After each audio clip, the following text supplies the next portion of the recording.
Voice of Indonesia. Voice of Indonesia, dari Indonesia untuk dunia. Pendengar, sampai kita ke program Keliling Indonesia untuk hari ini. Oke, kita akan ke Jakarta ya. Kalau biasanya kita keliling ke daerah-daerah, nah kali ini kita balik dulu ke Jakarta. Ada etnis Betawi dengan segala keunikannya, dengan segala budayanya yang perlu juga kita angkat. Nah, kali ini khususnya kita akan ngobrol tentang kuliner khas Betawi dan segala pernak-perniknya nanti kita akan bahas juga. Jadi tidak hanya terkait kulinernya, tapi juga seputar tradisi masyarakat Betawi yang ada di Jakarta ya, bersama dengan tamu saya kali ini sudah hadir di studio, Pak Nur Satrio. Selamat datang Pak Nur. Apa kabar? Alhamdulillah baik. Baik ya.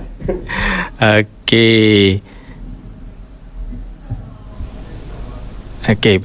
Pak Nur, Ya. terima kasih sudah menyempatkan untuk hadir di studio Voice of Indonesia. Ya, alhamdulillah. Senang ya? Alhamdulillah. Saya juga senang nih kedatangan Pak Nur ya. Iya. Oke. Dan Pak Nur juga ternyata tidak, apa istilahnya Pak, lenggang kangkung ya Pak ya, kalau bahasa Betawinya ya. Tapi bawa oleh-oleh nih. Oke, bawa oleh-oleh. Bisa ditunjukin kali Iya, Pak ya. baik. Nah, ini. Nah, itu ini. ya. Kita bawa oleh kue khas dari Betawi. Betawi itu apa aja tuh Pak namanya? Nah, ini ada kebetulan ada yang namanya kue cucur nih, ya, kue cucur. Ini kue lapis pepe. Ini kue lapis pepe. Dan ini juga ada kue mangkok. Ini kue mangkok. Nah, ini risol. Oke. Itu khas Betawi semua itu Pak ya? Ya, pada umumnya memang ini ciri khas yang dari daerah Betawi. Aha. Iya. Coba diangkat lagi Pak. Oke. Ada yang belum kelihatan katanya tadi. Oke, angkat lagi Pak, angkat lagi. Iya. Oh, seperti itu ya Pak ya. Oke. Tadi belum kelihatan soalnya Pak. Oh gitu. Iya. Yang mana yang khas banget itu Pak, kue cucur ini, ya tadi. Iya. Oke. Ini ya, kalau yang khas, ciri khas Betawi ini kue cucur. Angkat lagi Pak. Kue cucur. Iya. Ya, kue lapis, ini lapis pepe. Ini juga kue lapis pepe. Oh, oke. Saya senangnya kenapa Pak? Biasanya kalau ngobrol tentang kue-mue itu biasanya sama ibu-ibu Pak. Kali ini dengan Pak Nur. Ini gimana ceritanya sih Pak? Kenapa Bapak fokus banget ke kuliner? Terus kenapa nggak ke yang lain gitu Pak? Gimana ceritanya? Baik. Pada awalnya sih sebetulnya saya kalau masalah kuliner sebetulnya saya tidak tahu sama sekali itu. Oh gitu. Buta sama sekali itu. Saya buta sama sekali itu. Tapi background Bapak sebetulnya apa? Background saya itu IKIP. Saya dari IKIP Pendidikan? Jakarta, ya, pendidikan. Oke. Itu. Sarjana pendidikan. Iya.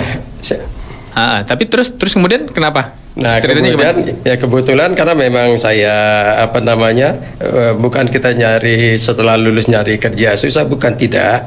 Tapi saya sudah punya tanggungan anak begitu. Anak masih kecil-kecil, ibunya sudah meninggal, ya. Anak-anak ada 4, 1 kembar, ya. Kemudian dan adik-adiknya. Nah, kalau saya nyari kerja, tentu aja saya harus meninggalkan anak-anak gitu. Dan itu saya tidak ingin. Maka saya berupaya bagaimana caranya agar supaya saya di rumah tapi saya bisa menghasilkan uang. Tetap survive Pak ya? Iya, itu. Iya. Ya. Kebetulan di awal karena basic saya bukan di bidang kuliner, tapi saya coba-coba gitu. Kenapa saya coba-coba di lingkungan kami? Saya tinggal di Citayam. Di lingkungan kami itu kalau setiap ada hajatan, entah itu pernikahan, sunatan, atau bahkan acara kematian pun, tahlilan gitu, itu ada kue-kue khusus gitu, terutama ini. Yang ada Betawi kue itu cucur ya. nih. Kue Ini. cucur. Kue Oh cucur. itu. Ya. Ya. Tapi itu kok dua macam Pak? Kayak sama atau gimana? Ya ini sebenarnya sama, ini cuma ukuran takarannya aja. Oh, Gitu. oke. Ya. Nah itu di awal yang saya buat pertama kali itu adalah kue cucur. Kue cucur. Ya. Itu yang membuat Bapak tertarik pertama kali. Betul, Ya? karena kenapa tertarik? Kenapa karena kue cucur? karena memang di sana itu kalau ada itu harus cucur gitu. Harus cucur? Iya, cucur nggak pernah ketinggalan. Gitu. Itu di acara apa aja, Pak? Ya itu ya di acara pernikahan, acara sunatan atau acara bahkan tahlilan untuk kematian misalnya gitu, itu ada kue cucur itu harus ada. Harus ada. Iya. Ya. Kenapa saya milih itu? Karena memang itu yang lebih apa namanya diminati oleh warga sana gitu. Nah, selain itu juga mungkin ada filosofinya ya, Pak. Ya tentu. Ya kalau bilang filosofi sebetulnya Pak, ini kalau cucur itu sebetulnya kan memang dari Betawi, tapi dia kan campur apa namanya dari apa namanya budaya lain itu seperti kayak cucur ya cucur untuk di daerah Thailand sendiri itu melambangkan cinta itu. Thailand. Iya, di Thailand itu lambang cinta ya. Kenapa dia namakan lambang cinta? Lambang cinta itu diibaratkan seperti bunga lotus. Bunga lotus itu bunga teratai. Oh iya, bunga karena mirip teratai. ya dengan teratai karena bentuknya. kalau teratai kan bentuknya bunga yang bulat itu terus ada tonjolannya gitu. Iya. Inilah begini. Oh, kenapa mirip, dinamakan di daerah Thailand sana dinamakan dilambangkan itu kue cucur itu sebagai lambang cinta. Aha. Seperti itu. Meskipun namanya bukan cucur Bukan, pasti ya. pasti beda. Kalau di Indonesia di Jakarta mungkin cucur, di Thailand mungkin namanya apa kita tidak tahu. Bahkan di Nusantara di ada Nusantara pun macam-macam namanya itu. Ada yang menyebutnya cucur, ada yang namanya kucur, ada yang namanya kocor, dan lain sebagainya. Itu beda-beda. Itu kalau soal itu masalah apa namanya bahasa saja itu. Karena bahasa Karena yang bahasanya. membedakan Iya, nama betul. itu ya. Iya. Oke, tapi artinya kita memiliki kesamaan budaya dengan beberapa daerah lain dan Ya. juga negara lain ternyata ya Pak ya. Betul. Aha. Dan kalau sekarang ini juga kan kalau seiring dengan perkembangan zaman ini cucur nggak selalu harus warna coklat dengan gitu. Ada variasi warna begitu. Oh.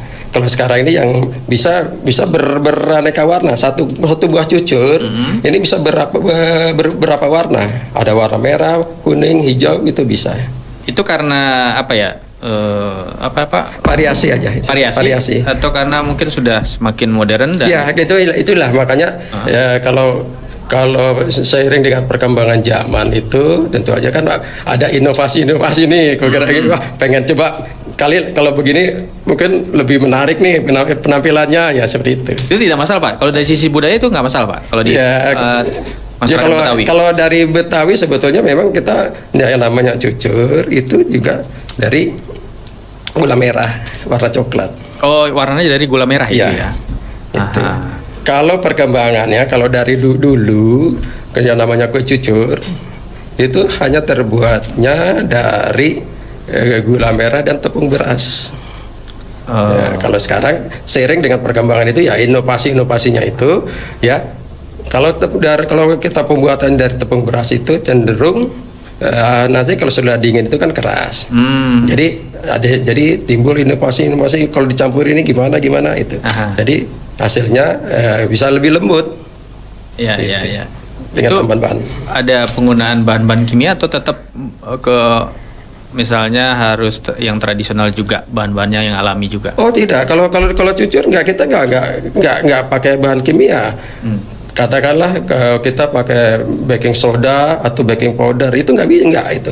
Malah kalau kita pakai kalau kita olah kue cucur ini dengan pakai soda kue apa gitu itu cenderung akan hasilnya nggak bagus. Nggak bagus beda ya Pak ya? Iya, beda. Oke, memang harus cara-cara yang harus kita pertahankan itu. Pertahankan cara-cara tradisionalnya ya. Betul. Itu. Oke, nah itu tadi awal mula Bapak terjun ke dunia kuliner itu diawali dengan kue cucur. Betul. Nah, terus selanjutnya? Nah itu dia artinya saya pikir saya mesti bisa nih bikin kue cucur nih. Ya. Cuma resepnya bagaimana saya nggak ngerti. Hah? Saya pergi ke stasiun. Kebetulan rumah saya kan nggak terlalu jauh juga dengan stasiun kereta api. Ya. Ya, saya lihat sana ada majalah masakan. Kebetulan saya lihat juga itu ada pembuatan cucur gitu. Saya beli itu. Saya beli, saya praktekkan di rumah sesuai dengan apa yang tercantum, bahan-bahannya itu sesuai dengan tercantum di sana, gitu. Tapi hasilnya gagal. Oh, gagal. Padahal sudah sedemikian rupa ininya teorinya itu saya sesuai resep itu. Tidak sedikit pun tidak berkurang. Dikurangi, resep. Tidak dilebihkan. Itu gagal. Cuma saya tetap kita kan penasaran gitu, ada penasaran kok salahnya di mana ya, kok nggak berhasil ya. Kita coba lagi, lain waktu kita coba lagi. Nah, kita coba lagi. Ternyata gagal lagi juga. Oh, gagal juga. Ini berapa? Ya, kita berikutnya coba lagi, gagal lagi. Ada kurang lebih sampai lebih dari 7 kali gitu. Nah, setelah itu saya tetap rasa penasaran tetap ada. Saya bikin lagi, ternyata itu berhasil. Itu berhasil. Kuenya berhasil. Saya bikin waktu itu siang hari, sore. Pada kebiasaan di tempat kami itu kalau menjelang sore itu kan ibu-ibunya pada kumpul gitu. Pada kumpul. Nah, kuenya ini kue cucur yang sudah saya buat tuh, ya. Kue buat itu masih panas-panas ini. Masih panas-panas. Saya serahkan ke ibu-ibu. Saya bilang gini, "Bu, ini kue. Silakan dicicipi." Ya namanya ibu-ibu kalau makan apalagi nggak bayar gratis. Iya. Ramai pada ngerubutin dong ya. Dalam sekejap habis. Nah, yang dirasakan ibu-ibu itu kok cucur yang saya buat itu beda dengan cucur sebelumnya. Gitu. Beda banget. Beda sekali. Kalau cucur sebelumnya cenderung teksturnya itu lebih keras. Itu mungkin itu ya seperti saya bilang itu tadi di awal bahwa penggunaan bahannya. Kalau sebelumnya dulu cuma gula merah, tepung beras gitu. Nah, itu yang saya buat ini kita campur dengan tepung terigu. Oh, berarti di situ Bapak ketika tadi menerapkan resep sebenarnya sesuai resepnya gagal, tapi Bapak setelah ada inovasi-inovasi dari Bapak sendiri dong kalau begitu ya, baru berhasil. Gitu. Oke. Nah, ternyata hasilnya jauh lebih lembut. Bahkan setelah sehari aja itu teksturnya masih lembut. Kalau yang terbuat dari tepung beras aslinya itu itu kalau sudah dingin pun jadi keras dia. Keras ya. Kalau sudah kelamaan gitu ya. Tapi ini kalau dengan itu lebih lembut gitu. Dan rasa juga lebih enak. Bertahan kelembutan. Ya kalau rasa sebetulnya itu kan kalau rasa manisnya tergantung dari jenis gula merahnya. Jenis gula merahnya juga menentukan. Ya, menentukan. Ya dari segi warna gula merah kan ada yang warnanya putih, agak keputihan, ada kecoklatan, ada yang cenderung kehitaman itu. Oke. Nah, saya penasaran kan Bapak itu sebenarnya lebih ke kuliner khas Betawi ya. Tapi tinggalnya sudah pindah ke Citayam yang notabene kan sudah keluar dari Jakarta. Tapi masih di sana itu masih. Di sana juga ya, Pak ya. Justru di sana itulah kita saya merasakan bahwa wah di sini kok apa-apa harus cucur harus ada gitu. Berarti sama ya. Iya. Masyarakat Betawi dengan masyarakat Sunda Jawa Barat. Ya artinya kan apalagi ini kan Citayam itu berdekatan dengan lebih cenderung ke Jakarta seperti itu. Jadi masih sama dekat lah ya. Begitu dekat. Ya. Budayanya juga masih sama ya, kesehariannya juga ya. Penggunaan kue muenya juga sama. Salah satunya kue cucur. Nah, setelah itu wah, ternyata kue cucur buatan Pak Nur enak nih kata ibu-ibu ya. Akhirnya diteruskan. Nah, itu dia setelah ibu-ibu coba gitu rasanya kok beda begitu ya.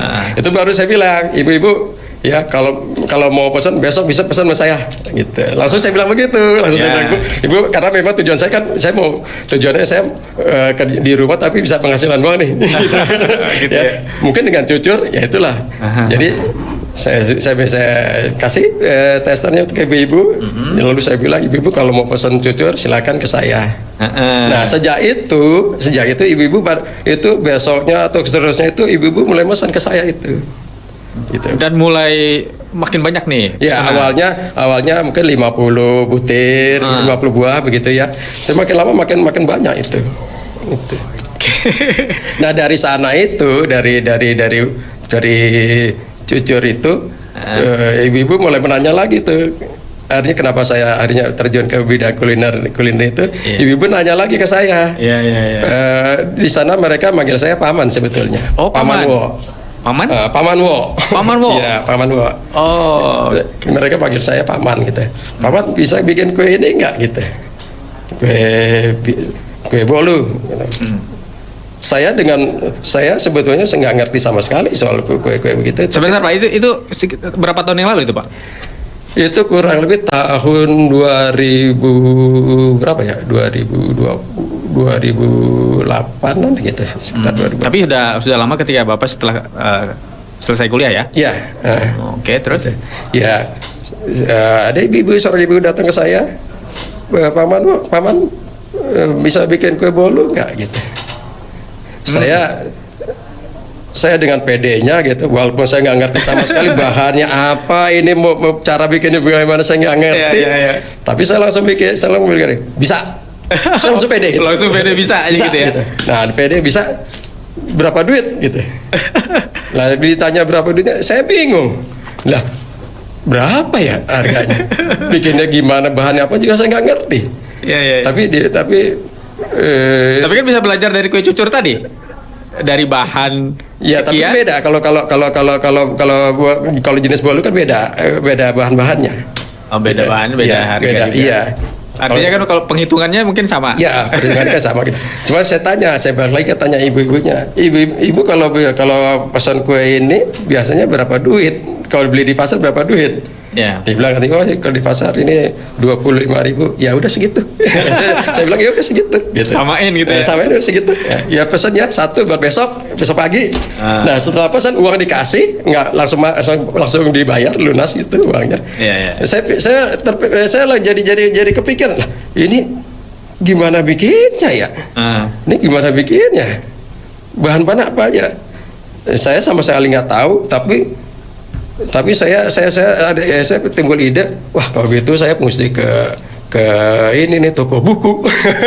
Saya pergi ke toko buku, saya pergi ke Depok, toko buku, saya ada toko buku Gramedia. Dari rumah saya bawa alat-alat tulis, kertas, pulpen itu, karena saya merasa kalau saya beli bukunya saya nggak punya uang, mahal. Beli buku itu mahal tuh. Jadi saya dari rumah, ya saya bawa aja dari rumah tuh alat tulis gitu. Nah sampai di sana saya cari tuh resep-resep bolu-bolu, saya catat semuanya. Dicatat. Saya catat itu. Ya. Oke. Saya catat ada berapa jenis, itu saya catat semuanya. Lalu setelah itu saya balik ke rumah, saya pilih-pilih. Ini bahannya yang paling gampang dibikin, yang mana yang paling gampang dulu. paling gampang gitu.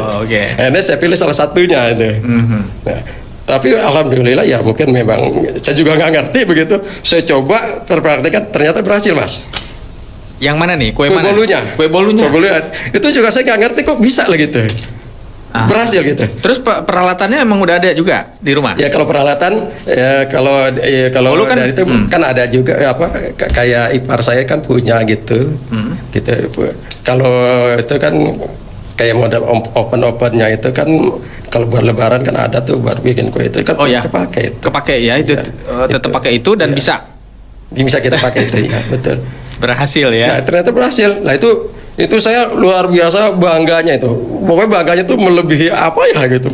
Bangga sekali. Kepuasannya itu luar biasa. Cuma saya tekor.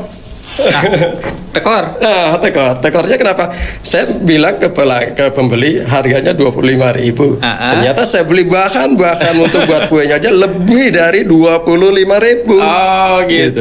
Lebih dari 25.000. Cuma tapi rasa bangga itu melebihi itu. Ya nggak masalah lah. Nggak masalah itu saya nggak masalah. Cuma saya bilang, Bu, ini sebetulnya harga kuenya nggak segini Bu, saya tekor. tapi saya biarkan aja. Udah Bu, biarkan. Nanti lain kali kalau beli harganya nggak segini Bu, gitu. Saya bilang gitu. Nah itu dari sana itu dari mulut ke mulut itu Mas. Dari mulut, ibu-ibu tuh nyebar, wah di sana kue bikin kuenya enak loh, makin rasanya terkenal enak, gitu. Paman Wo ya. Ya itu. Jadi makin lama makin banyak lagi aneka jenis kue yang lainnya. Kue ini bisa nggak? Ya saya semakin pede aja, walaupun nggak pernah itu bisa lagi gitu. terus yang lain. Gitu. Sampai akhirnya. Sampai berapa macam kue yang bisa Bapak pokoknya kuasai? Pokoknya apa ya, kue jajanan pasar yang ada di pasar itu insya Allah kita bisa bikin gitu. Bahkan kalau sekarang ini kue untuk kue pengantin, kue tar, kue itu kita bisa juga? Bisa. Wow, luar biasa. Itu salut Pak Nur ya dengan itu dia rasa bangga, saya bangganya situ. Terus saya pikir wah ternyata di rumah kita nggak kerja di luar, kerja di rumah kita dapat hasil. Unik ini Pak, biasanya ibu-ibu yang biasa berinovasi membuat kue dalam berbagai versi, berbagai bentuk, berbagai jenis ya. Tapi seorang Pak Nur ini akhirnya total ya, akhirnya total di jajanan pasar. Betul. Tapi mungkin suatu waktu tertarik juga nih pengen yang di luar Betawi. Ada juga Pak? Maksudnya? Ya daerah kue yang dari luar. Oh ya kan kalau kue itu kan kita nggak terbatas di kue ya dari Betawi aja, enggak, kita semua insya Allah mudah-mudahan dari kue yang ada di Nusantara ini bisa kita buat begitu. Gitu. Itu Bapak lebih ke banyak menggunakan filling ya seperti ibu-ibu kan di rumah begitu ya pakai filling, atau ada riset pribadi Bapak, karena Bapak kan basicnya seorang di pendidikan yang mungkin sudah juga melakukan riset gitu, riset kecil-kecilan untuk khusus pembuatan kue juga dilakukan. Ya artinya memang kalau kita katakanlah kita ngambil resep kue apa ya gitu ya dari daerah. Tentunya kita harus kita buat percobaan dulu gitu. Kalau misalnya ternyata ini nggak berhasil, salahnya di mana nih? Ya sampai berhasil begitu, sama seperti kayak di awal cucur itu. Iya. Gitu. Tapi bertolaknya dari cucur itu ya Pak ya? Iya, dari cucur itu. Makanya sama ininya polanya. Dengan kue-kue yang lain juga seperti itu Pak. Maksudnya dari Bapak mulai menyiapkan bahan, terus meracik dan segala itu hampir sama mungkin dengan cucur tadi ya. Kira-kira seperti itu. Asik juga ya Pak ya. Dan lama-lama Bapak kayak memang betul-betul keasikan ya. karena kita tinggal nyantai-nyantai di rumah gitu ya, itu uang mengalir gitu. Jadi Pak, sarjana pendidikannya gimana tuh Pak? Tapi nih ada bocoran. Saya dengar cerita juga ternyata Bapak tidak membuang begitu saja ilmu yang Bapak peroleh di kampus. Karena Bapak juga selain di jajanan pasar, Bapak juga konsentrasi ke pendidikan anak-anak, katanya begitu ya Pak ya? Betul. Kita kebetulan gini, saya di tempat saya ini kebetulan saya dipercaya sebagai ketua RT.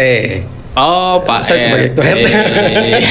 Siapa RT? Tapi kita baru ini Pak RT-nya baru. Baru kurang lebih 2 tahun lebih lah.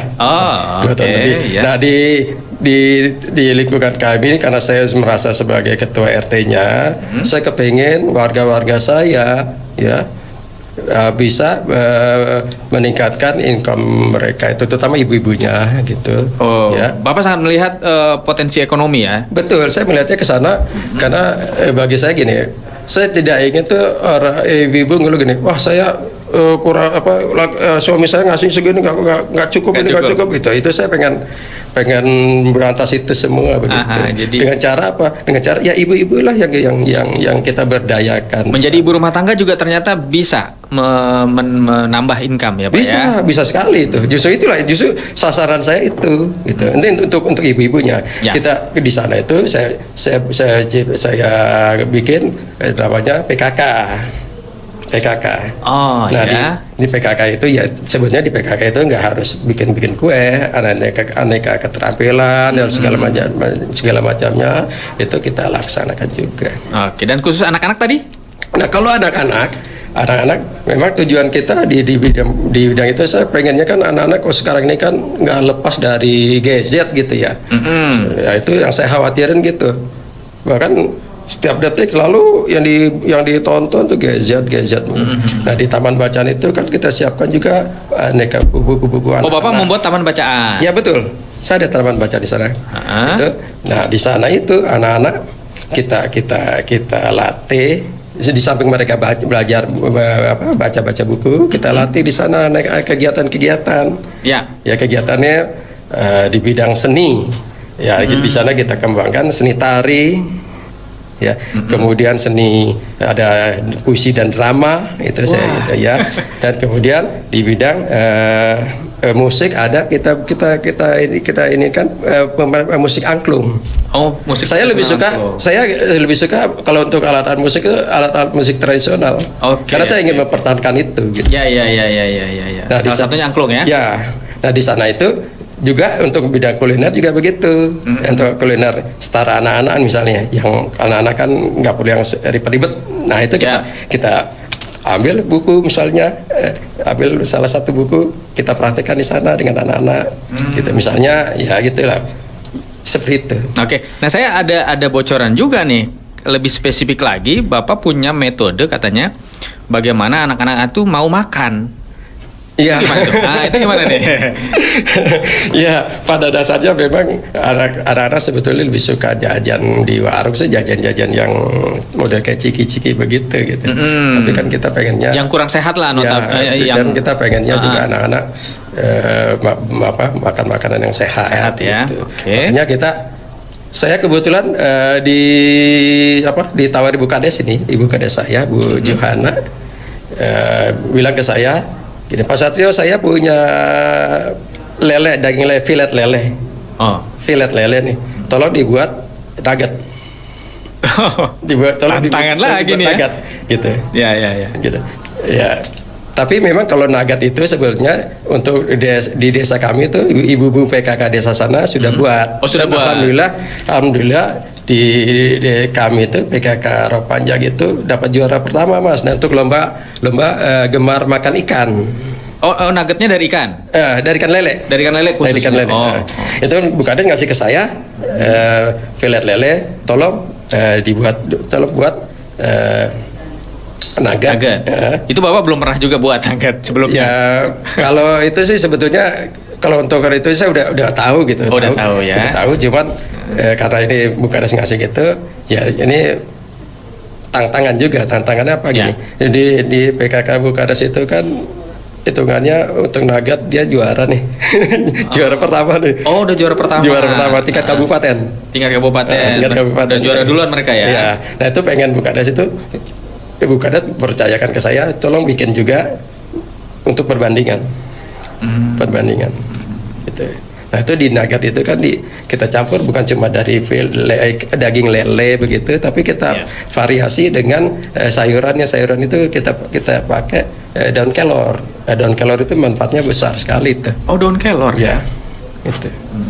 Ya kalau mungkin kalau kita bilangnya daun kelor, wah itu buat ngilangin susuk. Lebih ke mistis biasanya gitu. Tapi sebetulnya itu kelor itu banyak manfaatnya. Sebenarnya ya. Banyak. Makanya itu buat mencegah apa? Itu juga kita buat program memberantas stunting. Stunting? Ya, dengan cara apa? Kalau kita bikin nugget, mungkin anak-anak suka nih gitu. Makan nugget lele gitu. Dengan harapan seperti itu. Ya.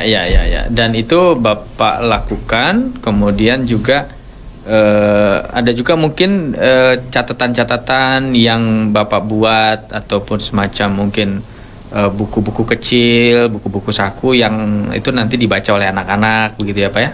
Iya, betul. Luar biasa nih ya Pak Nur. Jadi anak-anak juga kita buat kreativitas gitu, misalnya bagaimana sih cara bikin play-doh gitu, play-doh yang aman gitu loh. Play-doh itu kalau kita bilang lilin mainan ya, lilin mainan. Ya kalau kita beli di toko-toko begitu takutnya ada bahan-bahan kimianya begitu. Ya kita bikin play-doh dari bahan-bahan yang alami gitu. Kita bikin play-doh ya dari bahan-bahan terigu, garam, minyak itu kita bikin. Lalu anak-anak kita ajarkan mereka mereka mau bikin apa nih gitu. Ya. Tapi saya siapkan juga sih karena saya kan sebetulnya tertariknya di kuliner nih, kue-kue nih. Ya. Jadi saya di Play-Doh itu ya kita bikin aneka kue itu dari Play-Doh gitu. Hasilnya kayaknya saya ada ya itu hasilnya mirip gitu. Karena kita berdasarkan cetakannya juga gitu. Kayak kue putu ayu gitu. Putu ayu kan ada lapisan atasnya putih tuh kelapa. Itu kita Play-Doh-nya warna putih gitu. Untuk hijaunya kita warna hijau gitu. Jadi hampir mirip gitu. Kalau untuk kayak buat bolu gulung gitu, ya itu tinggal kita ajarin mereka. Itu bentuk apa namanya pengenalan kepada anak-anak juga betul, ya. Betul. Gitu. Tentang kue-kue yang ada. Iya. Gitu. Seperti itu. Iya. Jadi Pak, setelah Bapak total di kegiatan ya seputar kue, kuliner, kemudian ibu-ibu PKK, rumah tangga. Iya. Apa sih Pak sebenarnya nilai yang sudah Bapak dapat begitu ya? Dengan Bapak tidak keluar dari itu begitu. Kan Bapak sebetulnya potensi ada, bisa jadi guru ya kan Pak ya. Betul, bisa mengajar mungkin di mana-mana gitu. Tapi Bapak fokus di rumah dan di sekitar lingkungan. Pada dasarnya pada awalnya kan memang saya juga ingin ngontrol anak-anak juga gitu. Mereka anak-anak biar tumbuh kembangnya bisa kita kontrol begitu. Iya. Gitu. Tapi itu sudah Bapak lalui dan anak-anak sudah tumbuh besar kan anak-anak Bapak ya. Si kembar sudah kuliah, jangan-jangan. Siapa? Kembar. Si kembar sudah berumah tangga, udah punya anak juga. Oh iya. Tapi Bapak tetap fokus ke anak-anak sekarang juga ya? Iya, tetap. Kenapa Pak? Karena bagaimanapun juga anak-anak itu kan saya agak sedih sih sebetulnya. Sedihnya anak-anak kok kenapa lebih banyak mainnya gitu, lebih banyak keluyurannya nggak karu-karuan begitu. Kenapa nggak kita arahkan mereka itu ikut kegiatan-kegiatan kita di sini gitu. Ya. Oke, sedikit saya mengulas tentang budaya masyarakat Betawi lah Pak ya, yang ada kaitannya dengan kue-kue tadi, kue cucur dan lain sebagainya. Nah kan Bapak melihat itu ternyata sampai sekarang juga masih digunakan oleh masih diminati saudara-saudara kita etnis Betawi. Ada pelajaran Pak yang bisa kita bagikan? Pelajaran apa nih maksudnya? Ya kenapa masyarakat Betawi itu begitu cinta dengan budayanya sampai kue cucur itu nggak pernah bisa digantikan dengan kue yang lain. Iya gitu. betul itu karena kalau ya seperti tadi kalau kue cucur itu kan katanya dilambangkan dengan cinta, dengan kasih sayang. Nah itulah yang kita jaga gitu. Terus kalau dari misalnya kue lainnya, kue lapis pepe itu apa namanya itu pada dasarnya itu lambang kerukunan. Lambang itu. Ya itu dia yang saya ingin sasar Pak. Artinya untuk kegiatan yang Bapak lakukan dengan memegang budaya semacam itu, lalu untuk isu-isu sosial begitu di lingkungan Bapak itu bisa dijaga melalui kue-kue ya, itu ya. Artinya kan kalau kue lapis itu kan dia berlapis-lapis dan nempel terus gitu. Itu melambangkan suatu kerukunan gitu, semakin suatu kerukunan. Ini filosofinya seperti itu. Melambangkan kerukunan, kedamaian di situ. Dan memang seperti itu ya, masyarakat Betawi itu sangat kompak. Ya karena memang pada dasarnya ya kalau kita ketahui masyarakat Betawi itu memang masyarakat yang kekeluargaan itu sangat dekat gitu. Ya. Bisa di satu rumah itu ada kakek, orang tua, cucu dan seterusnya gitu. Jadi hubungan kekeluargaan itu sangat erat. Begitu juga dengan tetangga. Iya betul. Lintas kampung. Iya betul seperti itu. Maka kalau ada acara-acara seperti tadi ya pernikahan, kan itu harus ada datang dari kampung. Harus ada itu. Harus ada dan diundang juga dari kampung-kampung yang lain. Iya gitu. Itu seperti itu. Oke, dan itu masih dijaga Pak sampai sekarang? Ya kalau ya seiring dengan perkembangan zaman mungkin nilai-nilai luhur seperti itu mulai terkikis sebetulnya. Tapi tetap kita harus mempertahankan budaya kita sebelumnya itu. Oke. Nah Pak Nur kan sudah melalui tahapan atau fase-fase yang mulai dari coba-coba sampai ke serius, gitu ya, sampai ke hal-hal lain juga tetap Bapak sangkut pautkan dengan pendidikan, gitu ya, walaupun nggak ngajar, ya walaupun lari dari itu. Apa namanya dari background Bapak ya. Tapi nggak juga sih. Kan kita kalau ngajarnya itu juga artinya itu bidang pendidikan juga. Pendidikan juga ya. Nggak pas itu juga sih. Bapak sudah berkali-kali mencoba gagal kemudian berhasil, ada kepuasan. Nah, sekarang Pak di titik ini, nah mungkin masih ada yang ingin Bapak lakukan untuk kedepannya? Ya kalau yang jelas kan memang kita untuk bidang kuliner ini harus kue-kue tradisional harus kita pertahankan gitu. Ya kalau seiring dengan perkembangan zaman ya budaya lain masuk, jenis-jenis kuenya juga masuk lah gitu. Ya kita kue-kue tradisional itu harus kita pertahankan gitu. Karena itu tadi Pak yang mengandung nilai-nilai kearifan lokal ya, nilai filosofisnya itu yang baik ya Pak, yang positif ya. Seperti kayak kue khas Betawi lainnya kayak seperti kue buaya ya. Kue buaya itu kan itu melambangkan kesetiaan itu. Kalau dulunya, kalau boleh saya cerita ya. Kalau kue buaya itu di awalnya tuh dibuat dari tepung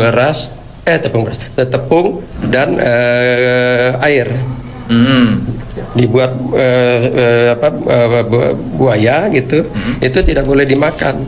Itu untuk pengantin baru. Itu nggak boleh dimakan kuenya. Nggak boleh dibuat dimakan sepasang. ya? Itu karena itu untuk melambangkan kesetiaan. Melambangkan kesetiaan. Buaya itu kita kenal sebagai hewan yang setia. Sama seperti merpati begitu. Itu buaya kalau kawin dengan betina yang sama gitu. Enggak yang lain. Begitu. Itulah maksudnya. Tapi sering perkembangan zaman begitu kue-kue buaya ini bisa dimakan gitu. Ya. Oke. Dan ternyata ya nilai-nilai atau filosofinya tetap harus pada dasarnya di awalnya seperti itu. Oke, terakhir Pak, harapannya mungkin untuk kegiatan Bapak dan jajanan pasar ini tetap bisa ada dan seterusnya. Bagaimana Pak? Ya harapan saya sih ya masyarakat memang kalau di perkembangan sekarang ini banyak di lingkungan kami sendiri aja sudah banyak juga warga-warga luar yang masuk ke lingkungan kami, warga-warga domisili begitu dengan berbagai berbagai budayanya, tata keramanya gitu ya. Pengen saya sih agak tetap tuh kue-kue semacam itu harus kita pertahankan gitu. Baik Pak Nur Satrio, terima kasih kehadirannya di studio Voice of Indonesia. Semoga pengalaman yang Bapak bagikan tadi bisa menginspirasi ya. Bisa menginspirasi dan juga bisa menjadi semacam pengetahuan budaya lah untuk masyarakat di Nusantara dan juga di seluruh dunia. Ini Mas, ini kemudian saya bawa juga. Ini perpustakaan kami, namanya Pustaka Jana. Ini foto kami dengan buku ADS itu. Inilah di kegiatan Taman Bacaan Masyarakat ini kita kembangkan itu di bidang kulinernya, di bidang itu melalui PKK, melalui keterampilan lainnya. Baik, semoga sukses ya Pak ya dengan berbagai kegiatannya di lingkungan dan sehat selalu Pak. Amin. Terima kasih. Baik, pendengar, demikian tadi Keliling Indonesia bersama Pak Nur Satrio, seorang pecinta kuliner, seorang pendidik juga, dan seorang bapak yang aktif di lingkungan masyarakat, membagikan berbagai hal yang positif ya sepanjang hidupnya. Demikian Keliling Indonesia bersama Voice of Indonesia dari Indonesia untuk Dunia. Voice of Indonesia. OR